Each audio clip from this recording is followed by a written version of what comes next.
What if I told you a 14-year-old boy with no money, no electricity, and no formal training brought light, literal light, to an entire village? He didn't wait for the government. He didn't complain.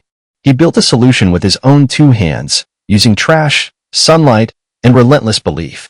This isn't fiction. This is real. And this is his story. In a forgotten corner of rural India, nestled among dirt roads and dry fields, lies a small village where the sun sets early, not by the clock, but by power. After 6 p.m., darkness takes over. No lights, no fans, no screens, just pitch black. And in that darkness, education dies.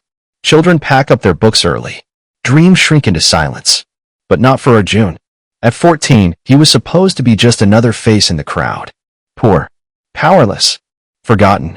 But Arjun had one thing most people ignored: curiosity. And fire. A fire that darkness couldn't extinguish. One evening, as he watched his little sister squint by the flickering flame of a kerosene lamp, Arjun made a silent vow. I will bring her light. I don't care how.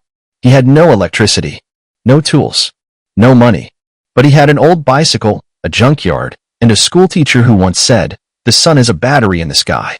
That was enough.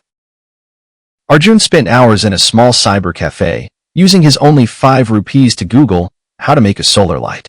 He didn't understand all the terms, but he understood the patterns. Wires, panels, batteries. So he scavenged. He took broken radios, smashed torchlights, old phone batteries. He wired them together using strips of copper from old fans. He used cracked magnifying lenses to focus sunlight onto tiny solar cells. It took months. His first 3 attempts failed. His 4th exploded. He didn't stop. And then, one evening it happened.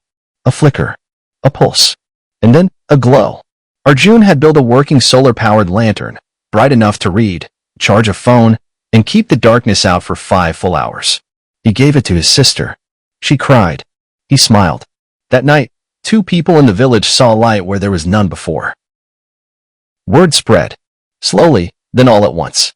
People came to him. Old women who couldn't see at night. Students failing school. Mothers trying to cook in the dark. He didn't turn them away. He taught them. He trained 5 of his friends to build solar lanterns. Together, they made 20, then 50. At 16, Arjun started Light Minds, a grassroots initiative to teach kids how to build sustainable solar lights from junk. Not only did he light homes, he lit minds. He built confidence, purpose, and pride. NGOs took notice. He won a regional science fair. His video went viral on Instagram. By 17, he was speaking at TEDx Youth. But when asked about his dream, he said, awards are good, but I want every child in my village to study past sunset. And they did. School retention went up 45%. Dropouts dropped to nearly 0. The local school even extended hours. All because of one boy with no light, who chose to become it. Arjun's story isn't just about light bulbs. It's about mindset. He didn't wait for change, he created it. He didn't beg for help. He learned what he didn't know. He didn't complain. He built something better. And if he can do that, with nothing, what excuse do we have? You don't need money to start. You don't need permission to try. You don't need a title to lead. You just need one spark, and the courage to protect it. Look around you. What's broken? What's dark? And what can you do about it? Because the world doesn't need more noise. It needs more Arjuns.